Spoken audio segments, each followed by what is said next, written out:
Hello viewers, viral নাটক কথা এপিসোডের আজকের পর্বে আমরা ঠিক এরকমটাই দেখতে পাই যে কথা যখন সকালবেলা ঘুম থেকে উঠে অগ্নিকে দেখতে পায় না, তখন সে ভাবতে থাকে উনি তো কখনোই আগে এভাবে ঘুম থেকে উঠতেন না। এখন কি তাহলে উনি আগে ঘুম থেকে উঠেন এবং সকালবেলা স্নান করতে গেছেন? তখন ওই অগ্নি কথার জন্য কিছু একটা হাতে করে নিয়ে ঘরে আসে এবং কথাকে বসিয়ে দিয়ে বলে, তোর এই হাতের ব্যান্ডেজটা তো খুলতে হবে, কতদিন হয়ে গেছে তোর হাতের কোনো মুভমেন্ট নেই, তোর হাতের তো একটু এক্সারসাইজ করতে হবে, তবে এই নে তোর হাত আমি খুলে দিয়েছি, তুই এখন এই হাতটা দিয়ে একটা সুন্দর কাজ করে দেখা। তারপর কথা অগ্নির জন্য এক কাপ কফি বানিয়ে নিয়ে আসে এবং অগ্নিকে দিয়ে বলে, আমি শুনেছি আপনি এই কয়দিন সকালবেলা করে নাকি কফি খাওয়া ছেড়ে দিয়েছেন। তখন অগ্নি নিজের মনে মনে ভাবতে থাকে যে আমি তো নিজের মন থেকেই কফি খাওয়া ছেড়ে দিয়েছিলাম, ভাগ্যিস তুই এই কথাটা জানতে পারিসনি। তারপর অগ্নি কথাকে বলতে থাকে যে আমি তোর জন্য হলুদ এবং নিম পাতার বাটা নিয়ে এসেছি, নে তুই এটা খেয়ে নে। তখনই প্রত্যয় এবং বাড়ির সবাই ওখানে চলে আসে এবং বলতে পারে আমরা কি ভিতরে আসতে পারি। তারপর প্রত্যয় নিজেরই একটা চেনাশোনা মানুষকে ফোন দেয় এবং ওই জায়গার সম্বন্ধে খবর নেয় যেই জায়গায় বন্দুক কেনা বেচা করা হয়। কথা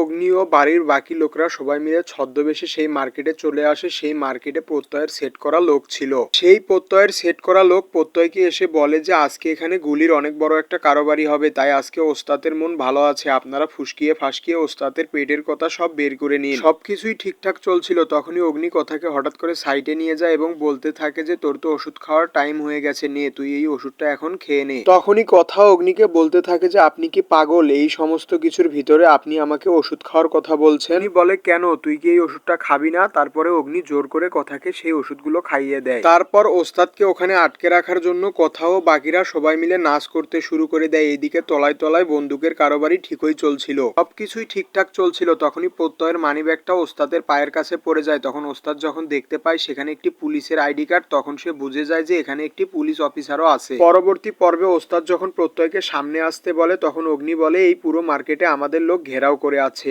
এই ফাঁকে একজন গুন্ডা কথাকে টেনে নিয়ে তার গলায় ছুরি বসিয়ে দেয়।